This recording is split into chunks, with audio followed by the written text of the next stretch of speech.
Well, we're back on the Liquifire again, and you can see I got the reference manual sitting out here because today's getting kind of technical. I know in the last video I really thought that I, had it fixed, and I got the low end really good from basically standstill to like 3/4 throttle.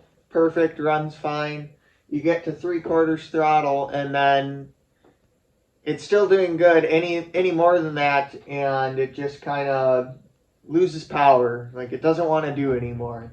So I was just plumb out of ideas as to, what else it could be. Until I was at a snowmobile show today and I was talking to my friend Brandon, who's got a 83 Liquifire with the same 108 setup on it, running kind of the same belt. And he's having the same issues with it. But the thing is, he knows that he has a gear ratio in his chain case from a 1980 Liquifire. Now, 1980 gears are taller. They were geared up to, my book says, a theoretical speed of 103 miles an hour. And in 1982, they geared them down to make the takeoff speed better.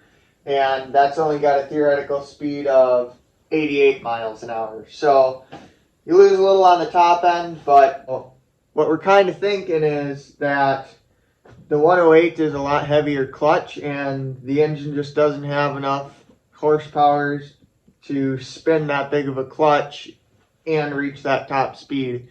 So we're going to crack this chain case open and see what kind of gear ratios we got in there. I was planning on changing the gear oil anyway, so, kind of two birds with one stone here. Hopefully we have the 80 gear ratio so we can gear it down and hopefully get that top end speed back. So before I get too gung-ho changing the sprockets, we're going to come over here to the secondary, and there's still some adjustments we can make in the spring tension. If we increase the spring tension, it should make our shift pattern slower so that the engine can pull it better. So if you can see in here, there's 4 holes that you can run, and normal position would be the second hole. But we're going to adjust it into the third hole, and they do make quite a bit of difference, but that should delay the shifting pattern and give us a little higher RPMs that we're shifting at, so hopefully we can overcome that power deficit that we might be having. Alright, clutch is back on. We got some snow, so I got to take advantage before it melts, and I guess I'll get back with the findings here. Alright, so sled was shifting at about 6,500 before in hole number 2. In hole number 3 it was shifting up to about 7,000, 7,500 sometimes where it was in its power band.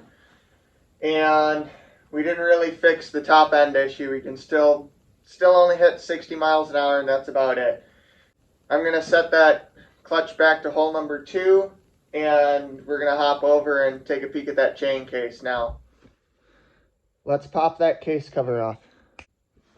Well, now taking a quick count, we have 21 teeth on the top gear and 39 teeth on the bottom, which, damn it, is the 1982 gearing. So it's a 1.86 to 1 ratio. And that means this ain't our issue. I guess, unfortunately, this means I haven't found the issue yet. So, I'll put this back together and put new oil in it, so at least I got that done. Yay. Well, I can't really leave it at that now, and editing that last part of the video, I had a revelation that previously when I installed new jets in the carburetor, I sprayed out all of the orifices and holes that the jets should go in, except for the power jet. And it just so happens that, the power jet comes in at 3/4 throttle. So,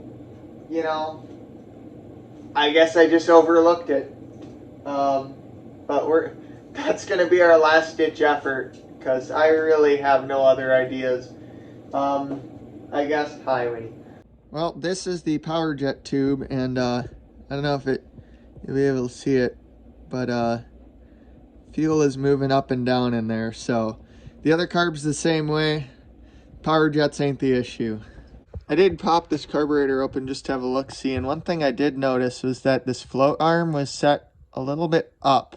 So I'm going to set it down a little bit by bending that tab right in the center. I just bent it up a little. And so by bringing these down, we should raise our fuel level, and they're supposed to be parallel with this carb body right here.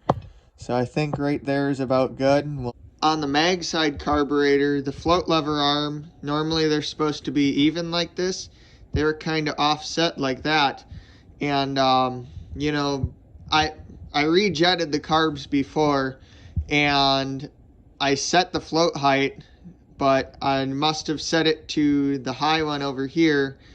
But, you know, when you turn it upside down, it actually goes like this and makes the fuel level way too low. I got that straightened out, so both levers are even and at the proper level now. So I think we're ready to take her for a test ride and finally see if that helped at least. Well, I just got back from the test ride, and I think that finally fixed it. It's amazing how just that one little thing can, you know, hold it back, but, you know, it adjusts the fuel level. So the clutches are shifting right around 8,000 RPM. That's right at the engine's red line, but it didn't get over that, so I think we're good. Hopefully our rev limiter is working. I think I can finally, hopefully say that it's done and works good.